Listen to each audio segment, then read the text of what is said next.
Salman, class শুরু হয়ে গেছে প্রায় 25 মিনিট। হ্যাঁ তো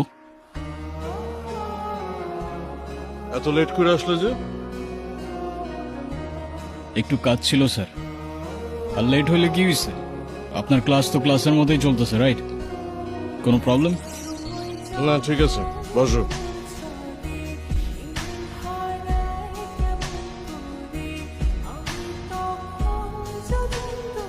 तो दूसरों को मार कर ही जिंदा रह पाए।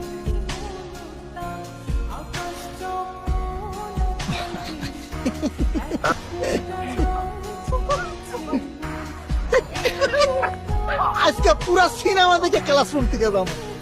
ফোনটা বন্ধ করে। এটা ক্লাসরুম, সিনেমা হল না। কে তুমি? আর কাকে কি বলতেছো তোমার কোনো আইডিয়া আছে? মেজাজ খারাপ করো না, যাও। আমি কাউকে ভয় পাই না, আর সবাই চুপ থাকলেও আমি চুপ থাকবো না। এখন তুমি কাউকে ভয় পাবা কি পাবা না সেটা তোমার প্রবলেম, আর আমাদের এন্টারটেনমেন্টে ডিস্টার্ব করলে সেইটা আমার প্রবলেম।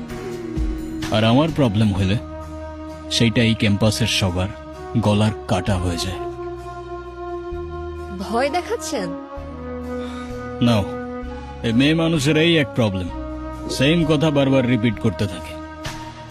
লিসন, আমার যদি এখান থেকে চলে যেতে হয় তাহলে এই কাহিনী অনেক দূর চলে যাবে, আর আমার মনে হয় না তুমি সেটা চাও। সো চুপচাপ গিয়ে লক্ষ্মী মেয়ের মতো বসে ক্লাস করো। সরি, ও বুঝতে পারেনি। এই চল তো। তো বুঝতে না পারলে বুঝাও। বাস, বাদ দে। আরে হয়তো অবুঝ। ওই মুভিটা ছাড়াও।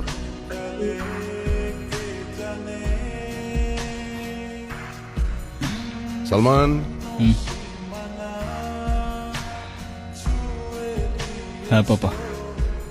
কোথায় থাকো প্রতিদিন এত রাত পর্যন্ত? পাপা, আমি কি এখনো স্কুলে পড়ি যে দেরি করে আসার জন্য তুমি আমার ক্লাস নিচ্ছ? ক্লাস নিচ্ছি না, আমি জিজ্ঞেস করছি। আমি তোমার বাবা, তোমার জন্য তো আমার টেনশন হয়। হ্যাঁ, আচ্ছা। আচ্ছা মানে কি?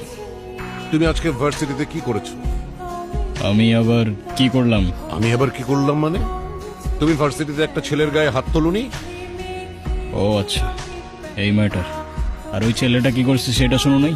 সব শুনেছি, কিন্তু তাই বলে তুমি তার গায়ে হাত দেবে? তো আমি আর কি করব পাপা? হাতে চুরি পরে বসে থাকবো? আমি সে কথা বলিনি, কিন্তু তুমি কেন তার গায়ে হাত তুলে হাত নোংরা করবে? আমি আছি না? এরপরে এমন কিছু হলে তুমি আমাকে আগে বলবে, বুঝেছো? ওকে পাপা। এখন যাও, ফ্রেশ হয়ে খেয়ে নাও গে। ও আর পাপা, আমার কিছু টাকা লাগতো। কত? 50,000। কত? 50,000 হলেই চলবে। ঠিক আছে, তোমার অ্যাকাউন্টে আমি কালকে পাঠিয়ে দেবো। Thank you papa.